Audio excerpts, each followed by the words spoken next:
يسرنا اليوم افتتاح حملة أؤمن إنك، والتي تهدف إلى دعم النساء في کەمپینەکەمان کەمپینێکی کۆمەڵایەتیە لە پێناوی ئاشتەوایی خێزانە و ئەمانەوێت لەم کەمپینەیە پیاوان بتوانن پێشگیری و پاڵپشتی بۆ خانمان دەرببڕن لە ڕێگەی نووسینی نامەیەکی پۆزیتیڤ و ئەرێنی بۆ دایکیان یان بۆ خوشکەکەیان یان بۆ خێزانەکەیان ویان بۆ کچەکەیان یاخود بۆ هەر مێینەیەکی تر لە دەوروبەری ئەوان لە پێناو بەرزکردنەوەی توانا و هێز و بڕوا بەخۆبوون.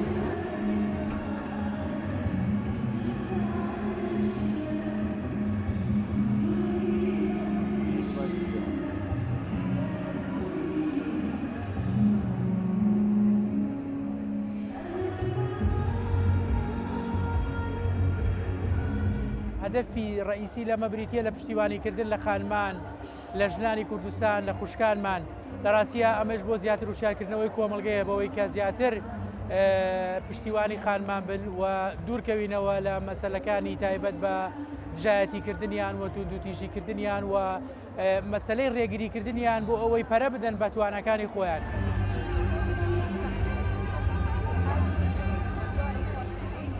ڕاستەقینە و سەرکەوتن بەسەر هەموو ئەو ئاستەنجانە.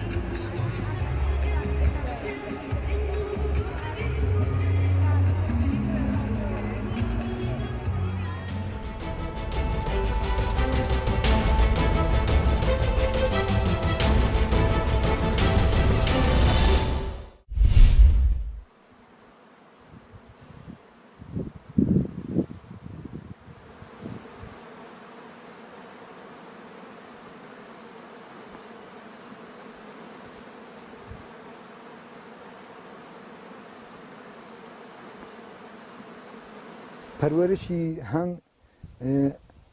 لەلایەک و خاصیە دارویی ئەبەخشێ بە جامعە هەروەها غەزایەکی مقەوی لەلایە تریشۆ ئەگەر بەوردی سەرنجی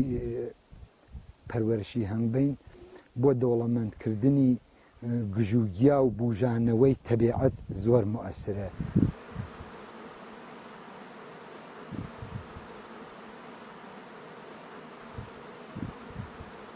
مناطق ئێمە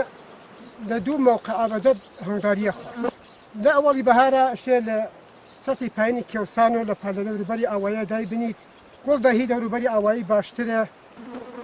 لەو کاتە لە کاتی تاوسانە ئەبێ بێتە کێوسان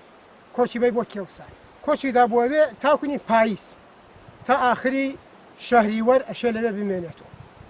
لە دوایەوە کە تۆ بەرداشتی هەنگوێنی لێ بکەی هەنگوێنی تەبیعی بەدەست بێنی ئەبێ مدیریەتی لەبان کاری ئەو هەنگانە بێ.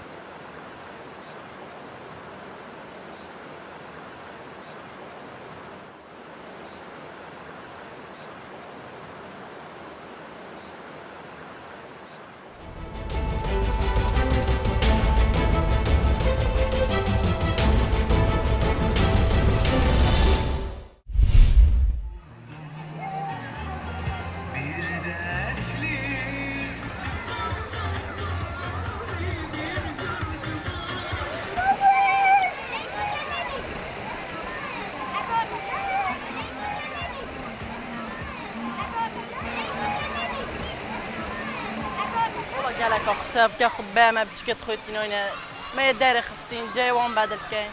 قالك أخسر كيفانات حش أفضل كان شناتي ده كيفان تيتن